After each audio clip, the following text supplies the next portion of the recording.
Hello, it's Dr. Rafael Gutierrez again, and today I'm going to talk about the mystical one-inch punch. Now, a lot of you have seen it, a lot of you have heard about it, even TV shows have been made about it. I hate the whole mysticism behind certain people's martial arts. I see it mostly as a selling point, as in, oh, well, I'm going to teach you something that nobody else can teach you. Well, what I'm going to show you is how to do it through biomechanics. Now, you can spend 100 years meditating under a tree until you finally understand the nature of the universe and to be able to do the one-inch punch, or you can just look at the biomechanics of it and train with it.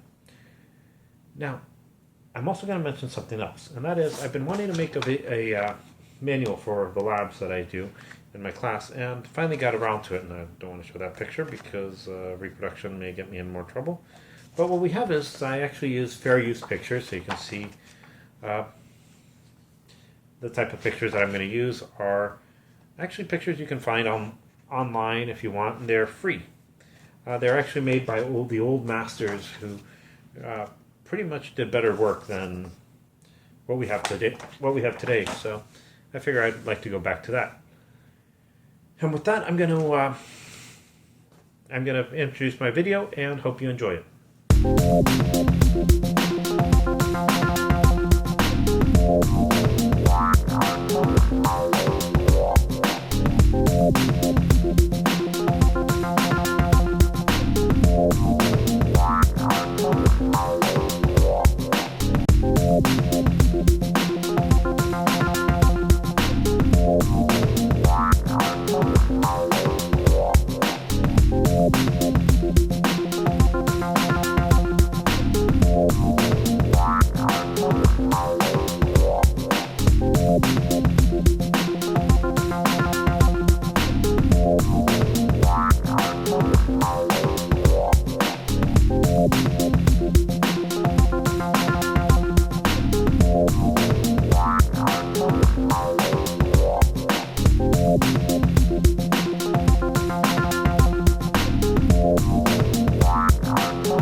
Hello, it's Rafael again, and today I'm going to talk about the one-inch punch.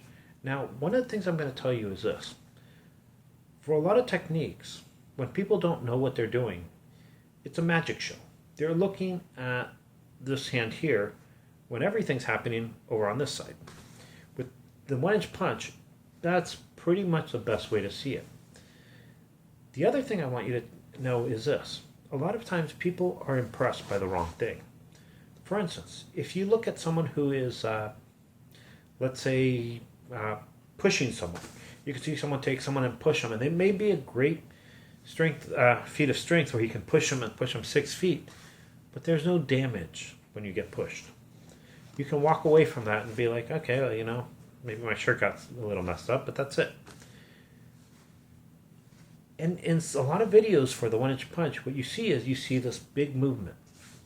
What's funny is, for those of you who watch MMA, sometimes you'll see fights where someone hits hard, and they hit. You can hear the hit, but there's no movement in the other person. You just see the person hit and then drop. That means that all that energy from the punch or kick went straight into that person, and that caused a collapse. While the movement, the energy is lost in moving the object, not rather causing the damage. And so that's one thing to look at. Now, when I do this, I'm going to tell you this. Look at different areas, not just the punch, because you'll see certain things that I want to point out. As I point out, I'm going to use my makiwara. I'm going to punch here. And one of the things I'll tell you is, a lot of people tell me that if you do it wrong, you actually hurt your wrist, your elbow, your shoulders. On my makiwara, I've never hurt my wrist, elbow, or shoulders. I've actually usually hurt the skin on my 2 knuckles. And I don't use the fist here going with the 3. I still use the 2 just like I would in a regular punch. The reason is it lines up, and I don't like my hand broken. So first I'm going to actually just do a regular punch. And what you notice is when I punch, I actually use my legs come in. So you can see you can get some displacement here. Now, as I'm using my legs to drive everything in, I can end up getting a lot of force. Now, if you look carefully, what you're seeing is a nikodashi go into zenkutsudachi. And I use the lean, but just if you don't even, you can use the same technique. I know some people like here, I don't for back reasons. Don't have any back problems, but I've noticed people who do go long tend to develop it. The other one is a 1-inch punch. Again, most people are looking here. Now, if you do this, that's as much force as I can get with this hand. Here, that's it. Now, if I bend my knees and come up, you can see I can get more displacement just pushing. If instead I use that hip to drive it in, what I have is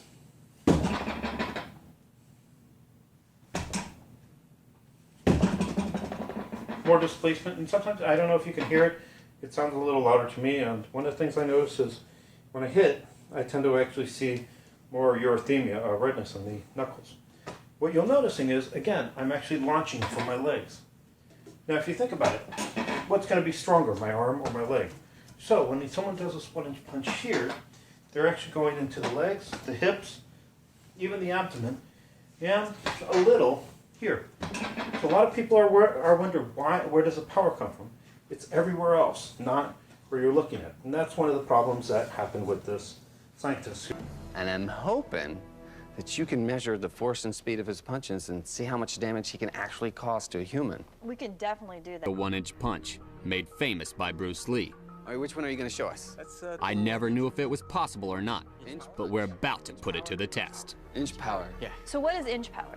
Inch power is basically the 1 inch from my fist to human body. So you can build up enough velocity to get an effective punch an inch away. Exactly. So let's do it to the chest, because that's typically where you see that being done, right? From there, we can actually predict injuries and really figure out if it's as deadly as what they say. Hit. Having just 1 inch to generate enough acceleration to cause harm seems impossible. Okay. Will harnessing his chi, our vital energy, enable him to exceed the power normally possible in a human? Ready? Ready? Got your chi built up? Chi, beautiful, yes. Okay, 3, 2, 1, strike! Oh, wow. You really pushed the dummy back pretty far that time. Chi. Can't wait to see the results. The result of the 1-inch punch has floored Cindy. He's got more chi, I can tell you. She's never witnessed a human generating these numbers before. So that really was amazing.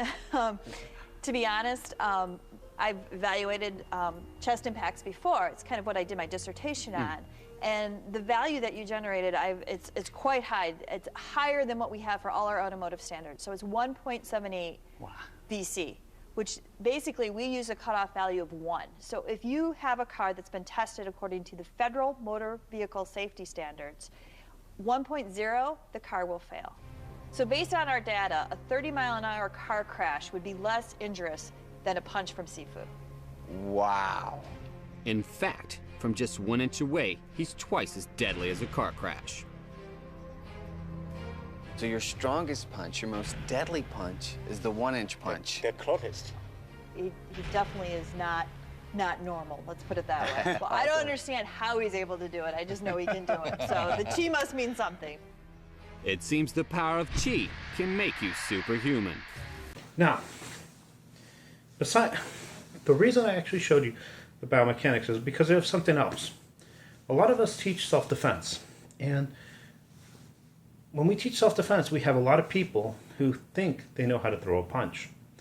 Now, I will tell you, I've taught, I don't know how many different classes, not trying to brag or anything, just I know I've taught a lot, and I know a lot of people here have taught a lot of people. And ask yourself, how many people came with supposed training from somewhere else, and they couldn't throw a punch through a wet paper towel? If you're not developing the power, you don't have the technique right. That's one of the things is you can see that how technique will actually affect the amount of force and power in a punch. Now, as I'm using my legs for power, this actually gives you something else. A lot of people will look at a man and, oh, he's big and strong. Look, he can lift 70 pounds with one arm on his back straight up, and that's how he punches, just here. So he has 70 pounds going in his arm, this fast. That's it. Then you can have a little girl who weighs maybe 70 pounds, and And she can have great technique where she actually launches, uses her stances to develop more power to go into it. And as she's using her legs, even though she only weighs 70 pounds, she can end up driving her 70-pound body. You can using her legs, which if you think about it, she could probably jump on one leg. So she's using more power than that 70 pounds going through whatever target is. So you can end up having someone of a smaller size with the right technique hit harder than someone larger with the wrong technique. Although this, you have to assume that both of them have a lot of technique and very little technique. And I know that there's different ways to punch. I know there's a lot of different ways to get power, but I'm just showing you one of them. I hope you enjoyed this video, and if you have any questions, please let me know.